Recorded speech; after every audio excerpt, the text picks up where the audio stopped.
Olá, dando andamento à nossa disciplina de farmacologia. Hoje o tema é cefalosporinas, né, que também faz parte aí dos grandes grupos dos fármacos beta-lactâmicos com ação antimicrobiana.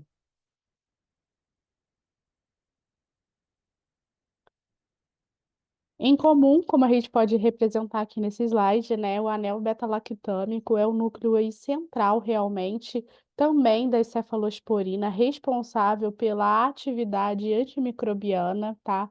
Aqui a gente vê também o anel penicilinâmico, aqui a gente vê agora o anel cefalosporinêmico aqui, representado pelo núcleo central da cefalosporina, o ácido 7-ACA. E novamente falando que em relação à sua ação antimicrobiana, vai ser responsável também pelo anel beta-lactâmico, né? Que junto com o radical forma-se esse ácido 7-ACA, e através desse radical completo, é 7-ACA, você recebendo outros radicais, pode derivar vários outros tipos aí de penicilinas, inclusive aí conferindo, de acordo com a potência, as grandes gerações aí das cefalosporinas. O mecanismo de ação de todos os beta-lactâmicos vão ser bem semelhantes, né? Como a gente vai falar aqui mais adiante. O mecanismo de ação, a gente tem que lembrar que é um antibiótico que vai interferir na síntese da parede bacteriana. Aqui é uma representação, por exemplo, de uma bactéria gram-negativa, e que você tem uma dupla camada aí lipídica e uma fina camada delgada de peptídeo glicano, diferente aí da bactéria gram-positiva, em que a gente tem apenas uma membrana fina e temos uma camada externa extensa de peptídeo-glicanos, né? No caso dos antibióticos, para agirem das bactérias gram-negativas, eles têm que penetrar inicialmente nessa camada externa através de poridas. Penetrando nesse espaço periplásmico, ele vai sofrer logo a ação desse beta-lactâmico, se ligando às transpeptidases, e uma vez ligada à transpeptidase, vai inibir essa enzima. A transpeptidase sendo inibida, ela simplesmente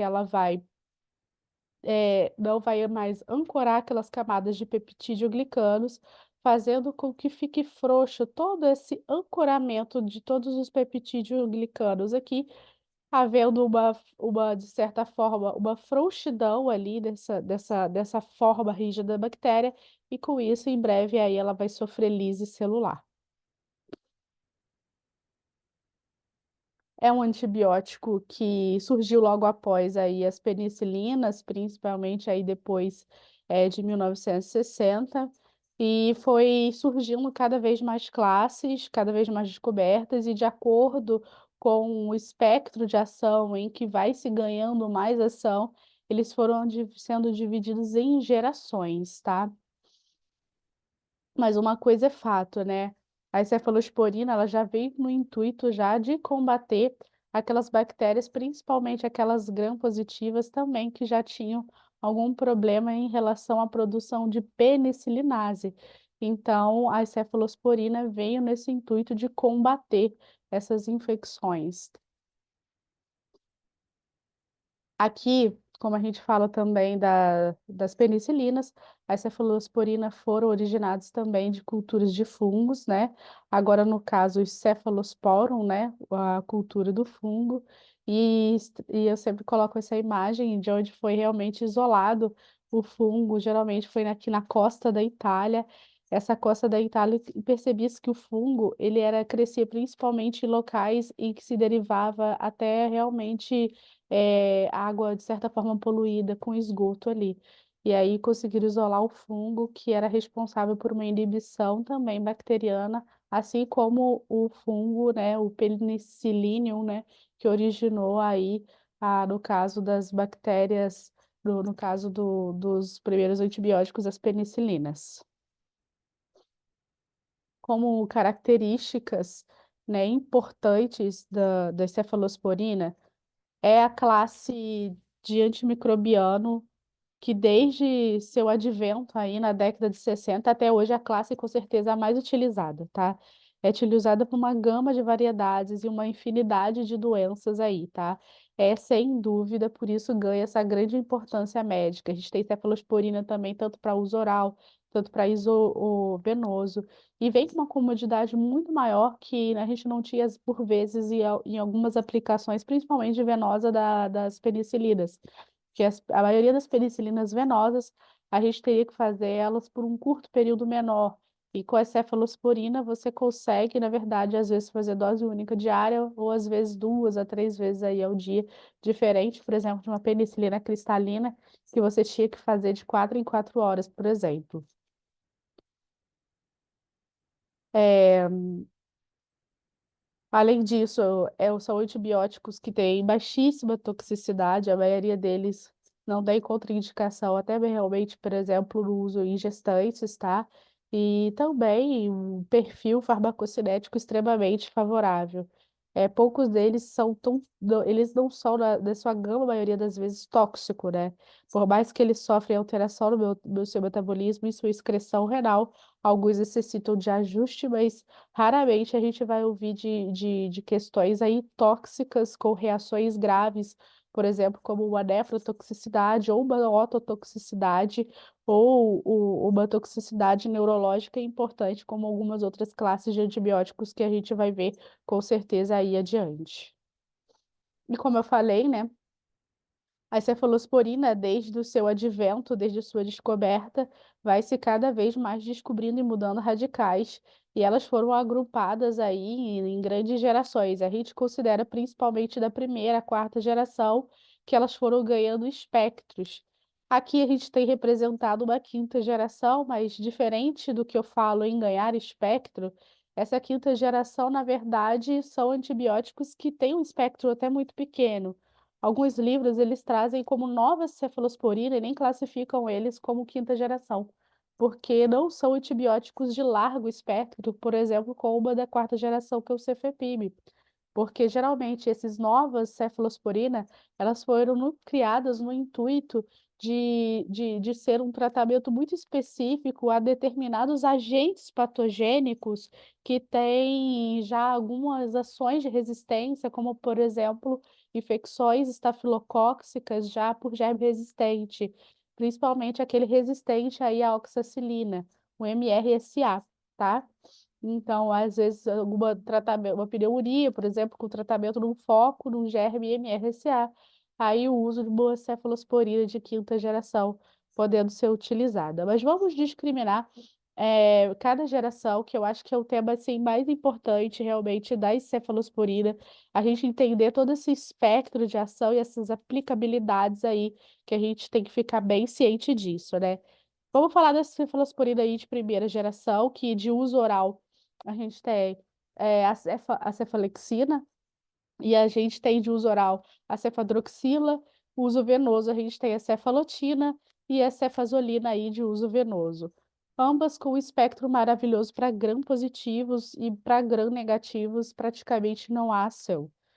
É assim é parecida com as penicilinas, principalmente de origens naturais. São ativas realmente ali para aqueles gram-positivos, com baixíssima ação para os gram-negativos. Os de segunda geração a gente pode destacar aqui a cefuroxima, a cefoxitima e o ceflaclor. Temos aí uma ação também mais potente para gram-positivos e pouquíssima ação para gram-negativos. A cefuroxima em especial é até um antibiótico que por vezes ainda é usado aí na infecção urinária, inclusive aí na gestante, apenas essa indicação aí. Mas a cefuroxima é altamente aplicável, por exemplo, no tratamento de infecções de vias aéreas superiores, principalmente. A gente evita tratamento de infecções de vias aéreas inferiores, como a pneumonia, por conta daquele pneumococo, né? O Streptococcus pneumoniae, ele vai ter uma ação realmente de ser combatido, principalmente com a cefalosporina aí de terceira geração em diante, tá? Aqui, as ceftrexoras de terceira geração, que se tem uma cefalosporina que amplamente, mundialmente, aí é usada e de uma forma assim praticamente constante, que vocês vão usar muito no dia a dia de vocês como médicos, serão as cefalosporinas sim de terceira geração. E aqui a gente vai destacar a principal, né, que é a ceftriaxona, né, utilizada tanto para tratamento agora de gram-positivos e também de gram-negativos. Eles têm uma atividade também importante gram-negativa aí, ganham atividade gram-negativa muito até maior por vezes do que atividade para gram-negativo, para gram-positivo, tá? A ceftriaxona pode ser aplicadas aí para infecções urinárias, infecções puerperais, infecções realmente intraabdominais também, assim como a cefotaximia e a ceftazidima. E eu destaco aqui também para vocês, né, de acordo com essa potente ação aí maior, os gram-negativos, mas a gente tem uma bactéria gram-negativa especial, né, que é a Pseudomonas aeruginosa, e que no caso da cefalosporina de terceira geração, somente uma realmente é capaz de atingir a pseudomona, e a gente tem que destacar aqui e frisar a ceftazidima como realmente essa escolha nessa ação aí contra a pseudomona, tá?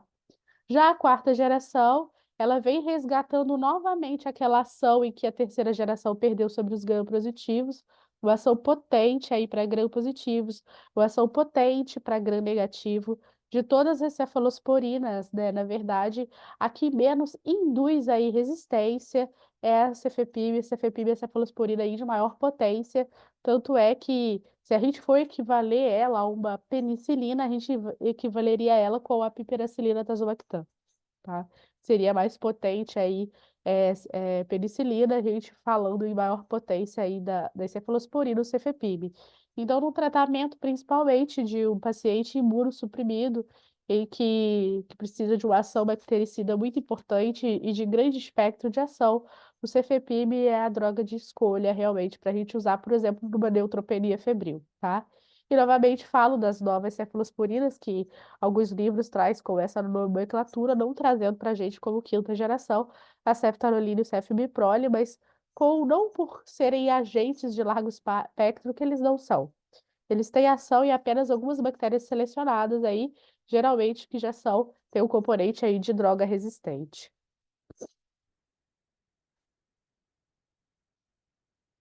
Então, novamente falando desse aspecto de ação, né, a evolução cronológica aí das gerações, em que as de primeira geração era ativa apenas para gram-positivos, quanto as de segunda geração, com atividade para gram-positivo e gram-negativo, mas aqui grifado o gram-positivo, porque a atividade é muito maior para gram-positivo.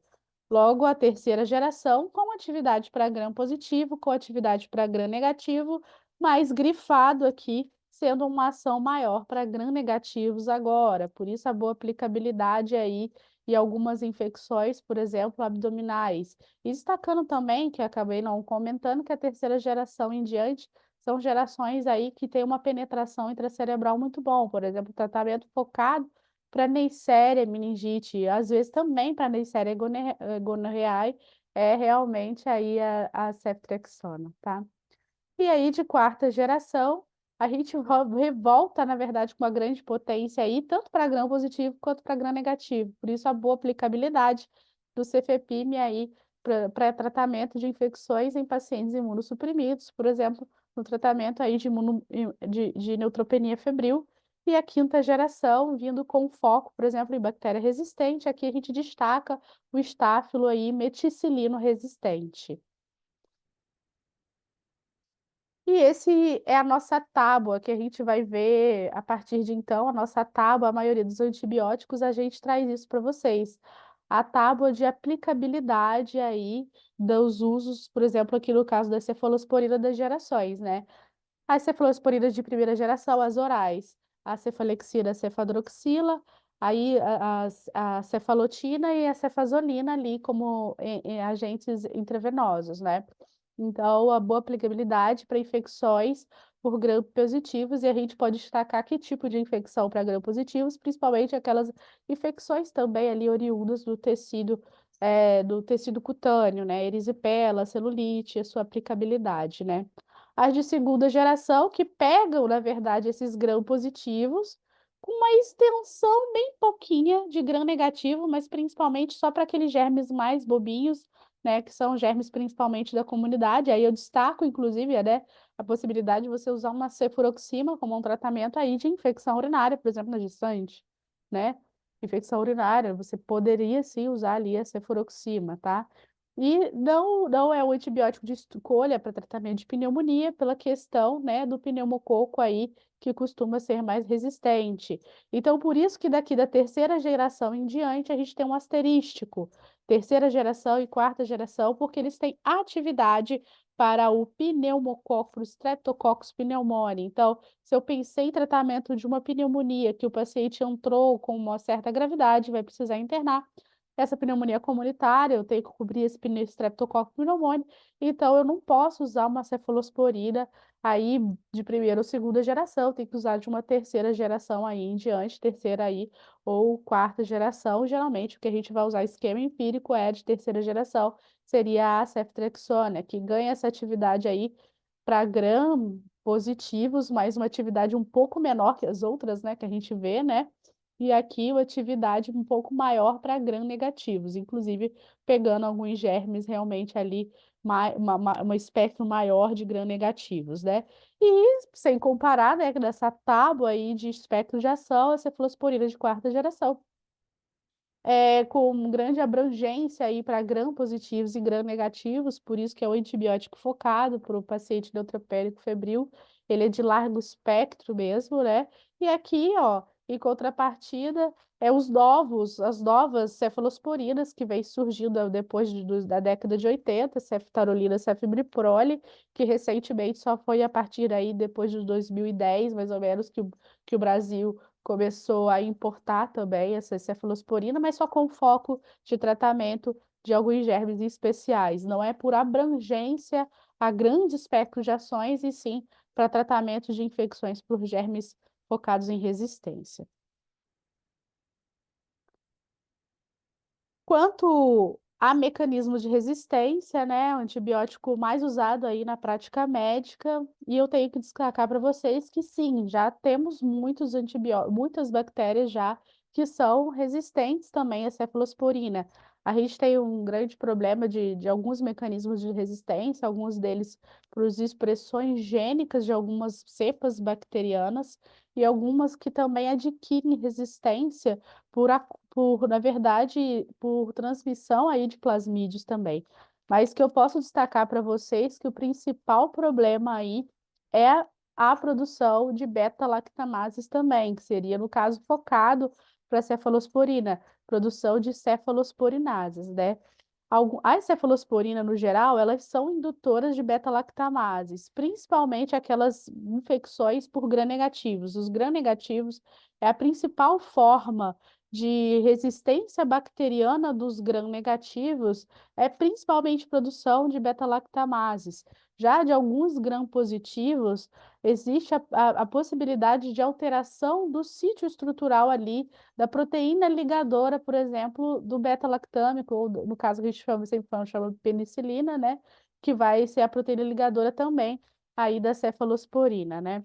As mais indutoras de resistência são as cefalosporinas de segunda e terceira geração. Por que que eu estou falando indutoras de resistência, né?